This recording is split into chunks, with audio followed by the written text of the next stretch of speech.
look at the number one challenges that you're experiencing in your business right now. Number one challenges. Cash flow.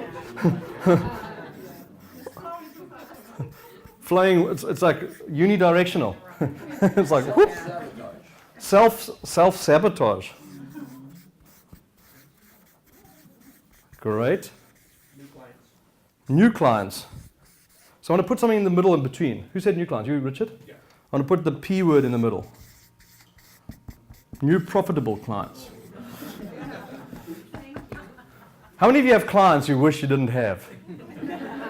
Those ones that you gave your product to, you did something with, and you go, wow, why did I even take them on? How many of you have experienced that? Pretty much all of us. Absolutely. Okay, what else? Keeping old clients. Keeping. Wonder where that came from. Keeping old clients. So client retention, we're going to talk about that tonight as well. Client retention. What else? Not enough time. Not enough. How many of you have time challenges? Okay, so here's a key thing. You don't have time challenges. You have commitment challenges. You cannot manage time. You can only manage your commitments. We'll talk a little bit about that tonight.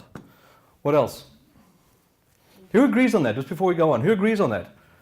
It's your commitments that are wasting your time. It's not not that you haven't got enough time, because so many times we go out to meetings where people don't even have an agenda for the meeting. We go to a meeting, we sit down with people, we just want to go for coffee. If someone says that to me, I'll say, great. If you just want to go for coffee, number one, it becomes a glass of wine and it's after hours. I'm always fair about that. And number two, if it is during office hours, I ask for an agenda. You have the right to ask for it. Like, what's your intention? It doesn't have to be a long agenda. It could just be, I want to chat to you about the joint venture between the two businesses. Great, thanks. Now I know what your intention is. But that's a key thing. None of us do that. Most people don't do that. We go out, we sit down, we drink coffee for 2 hours, we walk away and go, thanks for a nice coffee. It was great to meet you. Look forward to maybe doing something in the future. Yeah. That's commitment. The time we commit to doing activities that aren't profitable. Really, really important. What else? What are the challenges? Follow-up. What's the acronym for follow-up? My favorite. I didn't say it. If you don't follow up with people, that's what you tell them. That's what you tell people if you don't follow up with them. My favorite acronym. Because so many businesses, I can tell you, how many of you would realize your business would be in a much stronger place if you just did really good follow-up? I watch it all the time. I have people say to me, Colin, I'd love to do business with you. And I go, great, phone me. I'm still waiting for some of them. The opportunity's gone though. And they phone me, now they have to phone me 5 times, and I won't return a single phone call. I want to see how persistent they are at their follow-up before you phone them back. If they want to do business with you, how hungry are they?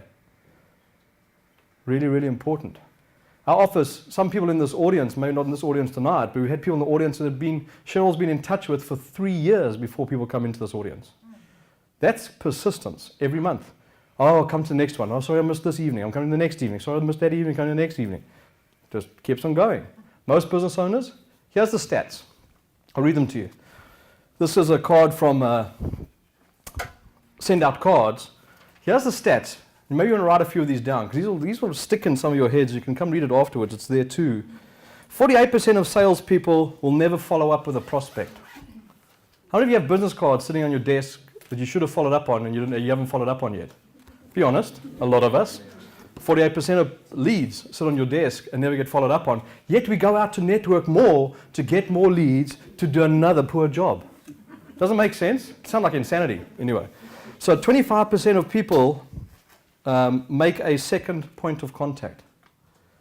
So 48% never follow up, 25% make a second point of contact, 12% of salespeople only make 3 points of contact, and only 10% of salespeople make more than 3 points of contact. And when I say 3 points of contact, it's not blasting them out through an email blast and saying, I've done that 10 times, I haven't done anything.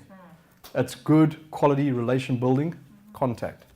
So here's where this is the other side of it.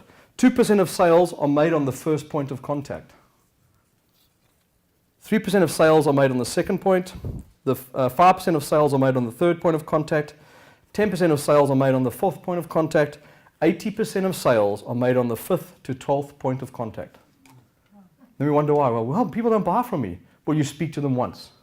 That's only 2% of the people who buy from you. 80% will buy from you when you speak to them on the 5th time or more. Really, really important. Really great card, great statistics. And that's pretty much across the board, no matter which industry. Because I was in the mining industry for many years. And one of the key things in the mining industry is that when I was in the mining industry, our lead time from first point of contact to sale, 2.5 years. And around $50,000 per client to schmooze them, entertain, whatever, before you get the contract. Yeah, they're big contracts, but a lot of money goes down before you get anywhere with them. Really, really important. Okay, so that's follow-up. Follow-up, I cannot say to you, how many are going to do just from that tonight, going to do a little bit more follow-up in your business? That's critical. Follow-up is the most important thing. If I could just run a business just on follow-up, I would. Because that's the majority of the reason why most business owners fall down. What are the other challenges? Pricing. Now, who's the challenge for in pricing, you or the client?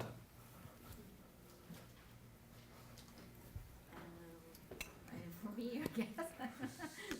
That's for most of us. We don't believe in our own pricing. So if we don't believe in our own pricing, how can we sell it to somebody else? Yeah.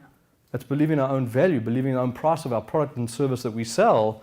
Pricing is really important, but pricing is, until you believe in your own pricing and the value that you have, you cannot sell it. Really, really tough. If you don't believe if you think your pricing is too expensive, you convey that message to a client before you even start talking to them. Who agrees with that? Yeah, it's pretty much, that's exactly what it is. Okay.